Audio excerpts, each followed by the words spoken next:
నమస్కారం. మీరు వింటున్నారు ప్రేమ్ అన్మోల్ హోతా హై వాణి. నేను మీ హోస్ట్ వాణి. గత ఎపిసోడ్లో అల్కా మేం జలంధర్ రహస్య యాత్ర విశేషాలను వినిపించారు. నేను మంత్రముగ్ధురాలినై ఉన్నాను.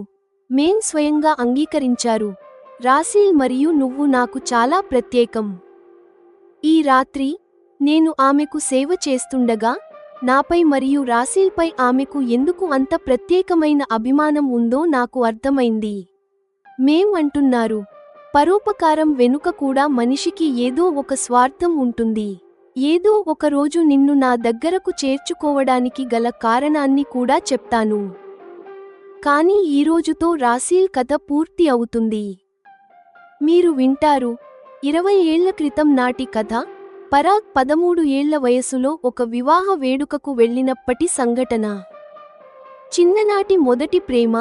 9-10 ఏళ్ల వయసులో ఉన్న రాసీల్ అనే అందమైన అమ్మాయిని పరాగ్ మొదటిసారి చూసి ఎలా మోహించాడో ఈరోజు తెలుస్తుంది. అత్తయ్య ప్రతిజ్ఞ. ఆ రాత్రి పరాగ్ అత్తయ్యతో ఇలా అన్నాడు, నేను పెద్దయ్యాక ఈమెనే పెళ్లి చేసుకుంటాను. మేం కూడా వాగ్దానం చేశారు, రాసీల్తో నీ పెళ్లి జరిగేలా నేను చూస్తాను. ఇప్పుడు 14 ఏళ్ల తర్వాత పరాగ్ తన అత్తయ్యకు కాల్ చేశాడు. అత్తయ్య, నాకు రాసీల్ ఇంకా గుర్తుంది. ఇప్పుడు మీ మాట నిలబెట్టుకోండి. నా పెళ్లి రాసీల్తో జరిపించండి. పరాగ్ ఇప్పటికీ రాసీల్ ఆలోచనలోనే ఉన్నాడని, అందుకే ఆమెను తిరిగి తీసుకురావాలని మేం వివరిస్తున్నారు. ఈ ఎపిసోడ్ అల్కా మేం పరోపకారం వెనుక ఉన్న వ్యక్తిగత కారణాన్ని వెల్లడిస్తుంది. ఒక అత్తయ్య ప్రతిజ్ఞ మరియు ఒక చిన్ననాటి ప్రేమ. ప్రేమ్ అన్మోల్ హోతా హై వాణి లో మీరు వింటారు. ఎపిసోడ్ 24 అత్తయ్య ప్రతిజ్ఞ మరియు చిన్ననాటి ప్రేమ, నా ప్రత్యేక స్థానం. అల్కా మేం జలంధర్ యాత్రలో రాసీల్ తల్లిదండ్రులతో జరిగిన చర్చను వివరించి మౌనంగా ఉన్నారు. నేను మంత్రముగ్ధురాలినై ఇదంతా వింటున్నాను. ఆమె మౌనం నాకు ఒక అడ్డంకిలా అనిపించింది. విరాట్ కోహ్లీ సెంచరీకి 4 పరుగుల దూరంలో ఉన్నప్పుడు వర్షం పడి ఆట ఆగిపోయినంత అసహ్యంగా అనిపించింది. వాణి, నీకు తెలుసా, పరోపకారం వెనుక కూడా మనిషికి ఏదో ఒక స్వార్థం ఉంటుంది. నా విషయానికొస్తే, నాకు గౌరవం మరియు ప్రతిష్టల వల్ల కలిగే సంతోషం అంటే చాలా ఇష్టం. నా సేవా కార్యక్రమాల వల్ల నాకు అవి పుష్కలంగా లభిస్తాయి. నువ్వు మరియు రాసీల్కు సహాయం చేయడం వెనుక ఇవి కాకుండా వేరే కారణాలు కూడా ఉన్నాయి. ఒకరోజు తప్పకుండా నిన్ను నా గుండెల్లో ఇంత ప్రత్యేక స్థానంలో ఎందుకు ఉంచుకున్నానో చెబుతాను అని మేం తన స్వార్థం గురించి నిజాయితీగా చెప్పారు. అల్కా మేం సోదరుడికి 2 కొడుకులు, పరాగ్ మరియు స్వప్నిల్. వారు పుట్టినప్పటి నుండి మేంకు ఎంతో ఇష్టం. పరాగ్ 13 ఏళ్ల వయసులో ఒక వివాహ వేడుకకు అత్తయ్యతో కలిసి వెళ్లాడు. అక్కడ పరాగ్ ఒకే అమ్మాయిని నిరంతరం చూస్తుండటం అల్కా మేం గమనించారు. ఆ అమ్మాయి ఎవరా అని చూస్తే, అక్కడ 9 ఏళ్ల అందమైన బాలిక ఐస్ క్రీం తింటూ కనిపించింది. ఆమె జలంధర్కు చెందిన హర్భజన్ కూతురని మేం గుర్తించారు. పరాగ్, ఇక్కడ ఒంటరిగా ఏం చేస్తున్నావు? నీ కోసం వెతుకుతున్నాను అని అల్కా మేం అడిగారు. పరాగ్ ఏదో దొంగతనంగా చూస్తూ దొరికిపోయినట్టు సిగ్గుపడ్డాడు. అల్కా మేం హర్భజన్ దంపతులను పలకరించి, ఆ చిన్నారి తలపై ప్రేమగా నిమిరి అడిగారు, పాప చాలా అందంగా ఉంది. ఏమ్మా నీ పేరు? రాసీల్ అని ఆ పాప తన తల్లి వెనుక దాక్కుంటూ చెప్పింది. తను మామూలుగా ఇలా సిగ్గుపడదు. ఇప్పుడు కొత్తగా ఇలా చేస్తోంది. తను చాలా మొండిది మరియు చురుకైనది అని హర్బిందర్ నవ్వుతూ తన కూతురి గురించి చెప్పారు. ఆ రాత్రి పరాగ్ అత్తయ్య దగ్గర పడుకుని ఇలా అన్నాడు, అత్తయ్య, నాకు రాసీల్ చాలా నచ్చింది. నేను పెద్దయ్యాక తనే పెళ్లి చేసుకుంటాను. పరాగ్, నేను ఈ విషయాన్ని గుర్తుంచుకుంటాను. నువ్వు పెద్దయ్యాక కూడా ఈ మాట మీద నిలబడితే, రాసీల్తో నీ పెళ్లి జరిగేలా నేను హామీ ఇస్తున్నాను అని అల్కా మేం వాగ్దానం చేశారు. 14 ఏళ్ల తరువాత పరాగ్ అల్కాకు కాల్ చేశాడు. అత్తయ్య, నాకు రాసీల్ ఇంకా గుర్తుంది. ఇప్పుడు మీ మాట నిలబెట్టుకుని నా పెళ్లి తనతో జరిపించండి. అల్కా మేం ఆశ్చర్యపోయారు. ఆ తర్వాత ఆమె రాసీల్ కోసం ఆరా తీయగా రాసీల్ ఎవరినీ పెళ్లి చేసుకోవడానికి ఇష్టపడటం లేదని తెలిసింది. 1 ఏడాదిన్నర తర్వాత అనుకోకుండా బెంగాల్లోని ఒక స్టేషన్లో రాసీల్ దీన స్థితిలో మేంకు కనిపించింది. అత్తయ్య, దయచేసి తనని ఒప్పించండి. నాకు ఓపిక ఉంది, మీ మీద నమ్మకం ఉంది అని పరాగ్ రాసీల్పై తనకున్న ప్రేమని చాటుకున్నాడు. ప్రియమైన శ్రోతలే, ఎపిసోడ్ 24తో ఒక అద్భుతమైన ప్రేమకథ మరియు విధి యొక్క ఆట బయటపడింది. అల్కా మేం పరోపకారం వెనుక ఉన్న ఆ మమకారం రాసీల్ జీవితాన్ని ఎలా మార్చబోతోందో మనకు అర్థమైంది. కానీ వానిపై మేంకు ఉన్న ఆ ప్రత్యేక అభిమానం వెనుకగల రహస్యం ఇంకా వెల్లడి కాలేదు. ఆ అంతిమ సత్యాన్ని తెలుసుకోవడానికి సిద్ధంగా ఉండండి. ఎపిసోడ్ 24 సమాప్తం.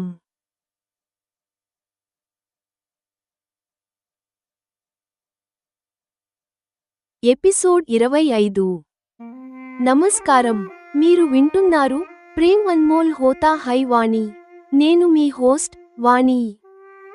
గత ఎపిసోడ్లో మనం తెలుసుకున్నాము పరాగ్ చిన్ననాటి ప్రతిజ్ఞే అల్కా మేం సేవా కార్యక్రమాల వెనుక ఉన్న ప్రేరణ అని.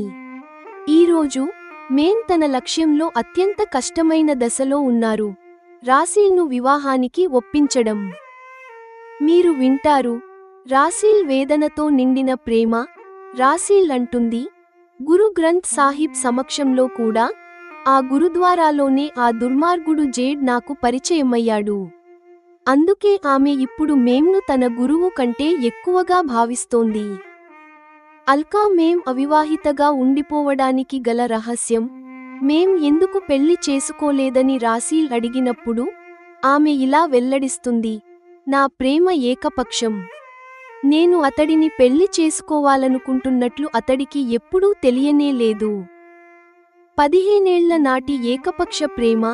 గత 15 ఏళ్లుగా రాసీల్ను ఏకపక్షంగా ప్రేమిస్తున్న ఒక వ్యక్తి గురించి మేం రాసీల్కు చెబుతారు.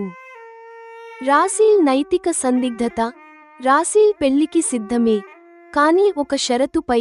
నన్ను పెళ్లి చేసుకోబోయే వ్యక్తికి నా గతాన్ని ఎలా దాచిపెట్టగలను? అతడికి ఇంత పెద్ద నిజం చెప్పకపోతే అది అన్యాయం అవుతుంది.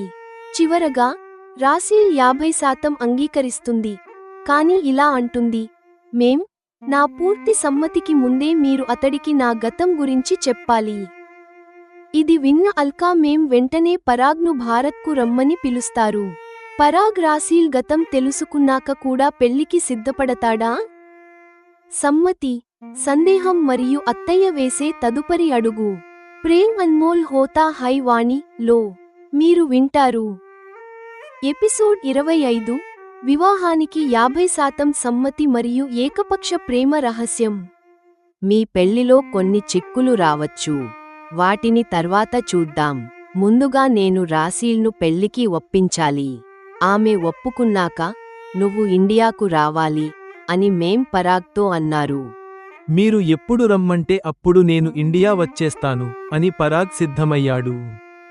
రాసీల్ మేం గదిలో ఉన్నప్పుడల్లా ఇలా అనేది, మేం, ఒకవేళ మీరు లేకపోయి ఉంటే నేను బతికేదాన్ని కాదు. బతికి ఉన్నా బతకాల్సిన అవసరం లేని జీవితాన్ని గడిపేదాన్ని.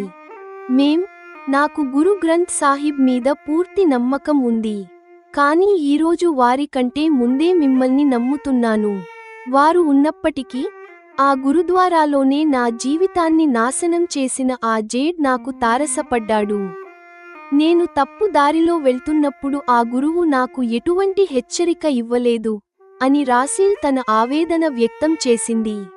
ఒకరోజు రాత్రి మేం తనతో ఇలా అన్నారు, రాసీల్, ఒక మగాడి వల్ల నువ్వు చాలా చెడు రోజులు చూశావు, కానీ అందరూ అతడిలాగే దుర్మార్గులు ఉండరు. నువ్వు ఇప్పుడు పెళ్లి చేసుకోవాలని నేను కోరుకుంటున్నాను. మీరు నన్ను మీ నుండి ఎందుకు దూరం చేయాలనుకుంటున్నారు? మీరు కూడా పెళ్లి చేసుకోకుండానే ఉంటున్నారు కదా, మరి నన్ను ఎందుకు పెళ్లి చేసుకోమంటున్నారు అని రాసీల్ ప్రశ్నించింది. నేను ఎవరినైతే పెళ్లి చేసుకోవాలనుకున్నానో అతడికి వేరే అమ్మాయితో పెళ్లి అయిపోయింది. అందుకే నేను పెళ్లి చేసుకోలేదు అని అల్కా మేం తన రహస్యాన్ని వెల్లడించారు. అతడి తప్పేమీ లేదు రాశీల్. నా ప్రేమ ఏకపక్షం. నా మనసులోని మాట అతడికి ఎప్పుడూ చెప్పనే లేదు. అతడికి చెప్పాలని నిర్ణయించుకునే సరికి ఆలస్యమైపోయింది. నేను అతడి ఇంటికి వెళ్ళేటప్పటికే అతడికి వేరే అమ్మాయితో పెళ్లి జరుగుతోంది అని మేం తన గతాన్ని వివరించారు. రాశీల్, అలాంటి ఏకపక్ష ప్రేమ ఇప్పటికీ ఉంది. ఎవరో ఎందుకు? గత 15 ఏళ్లుగా నిన్ను ఏకపక్షంగా ప్రేమిస్తున్న ఒక అబ్బాయి నాకు తెలుసు అని మేం అసలు విషయానికి చెప్పారు. 15 ఏళ్ల క్రితం నేను చిన్న పిల్లని. అప్పుడు అసలు మీకు నేను ఎలా తెలుసు? అంత చిన్న పిల్లని ప్రేమించే వ్యక్తి కూడా ఉంటారా? అతడి మనసులో నాపై ప్రేమ ఉందని మీకు ఎలా తెలుసు?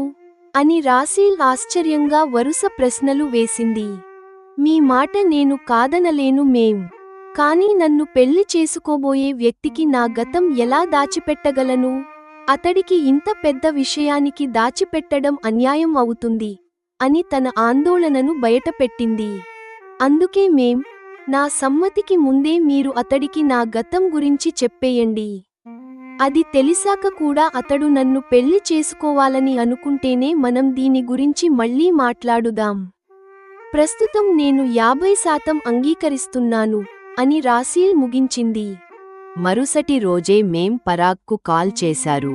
పరాగ్, వీలు చూసుకుని ఇండియా రా. రాశీల్ పెళ్లికి అంగీకరిస్తున్నట్టే ఉంది. కానీ అంతకంటే ముందు నేను నీతో కొన్ని విషయాలు మాట్లాడాలి. కనీసం 1 నెల రోజులు ఉండేలా ప్లాన్ చేసుకో. జెమిని విశ్లేషణ మరియు ప్రెజెంటేషన్ సూచనలు. ప్రియమైన శ్రోతలే, ఎపిసోడ్ 25లో అల్కా మేం రాశీల్ మనసులోని భయాన్ని ఎలా పోగొట్టారో చూశాం. తన సొంత ఏకపక్ష ప్రేమ కథను చెప్పడం ద్వారా ఈ సంభాషణకు ఒక లోతైన అర్థాన్ని ఇచ్చారు. పరాగ్ రాకతో ఈ కథ ఏ మలుపు తిరుగుతుందో, రాశీల్ గతాన్ని విన్నాక అతడి స్పందన ఎలా ఉంటుందో వేచి చూడండి. ఎపిసోడ్ 25 సమాప్తం.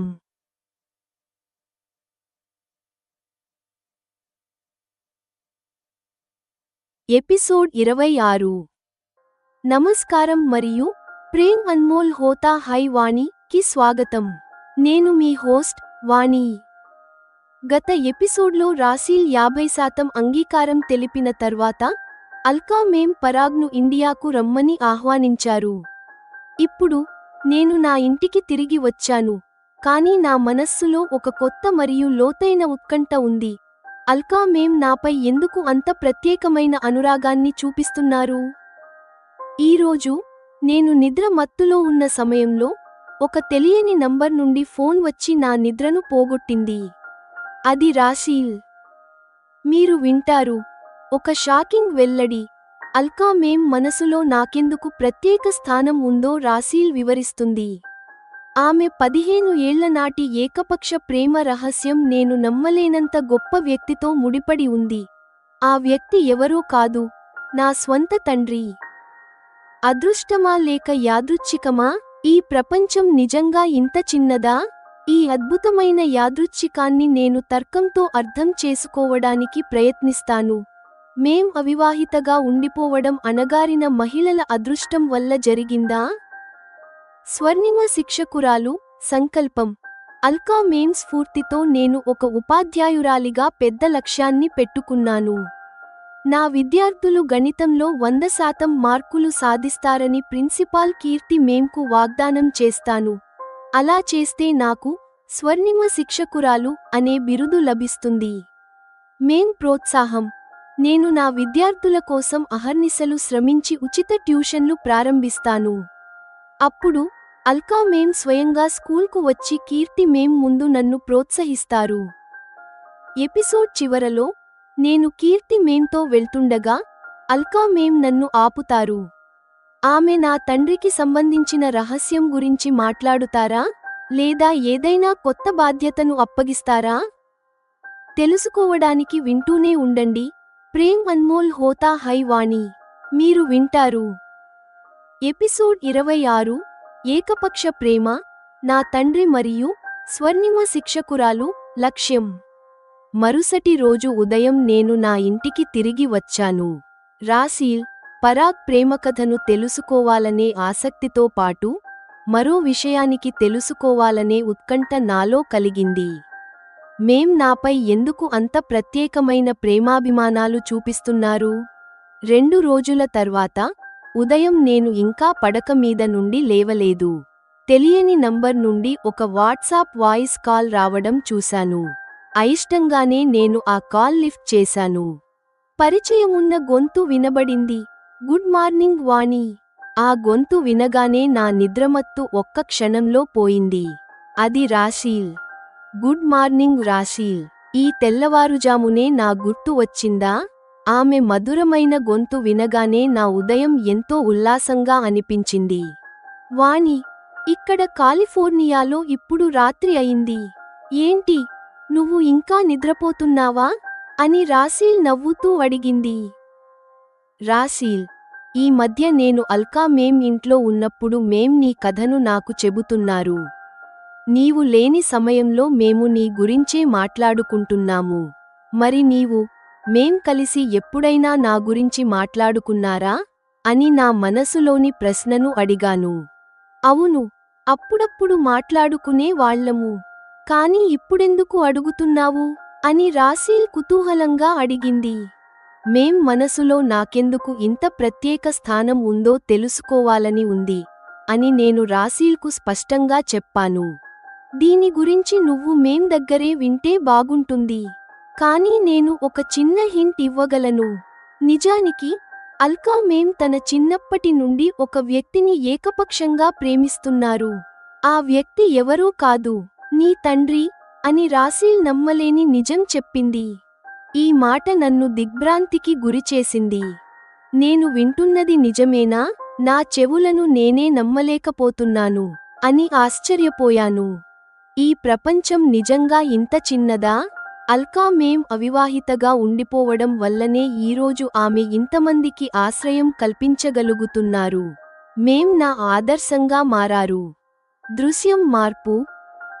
నేను ఒక ఉపాధ్యాయురాలిగా నా విద్యార్థుల కోసం అహర్నిశలు శ్రమించడం మొదలుపెట్టాను.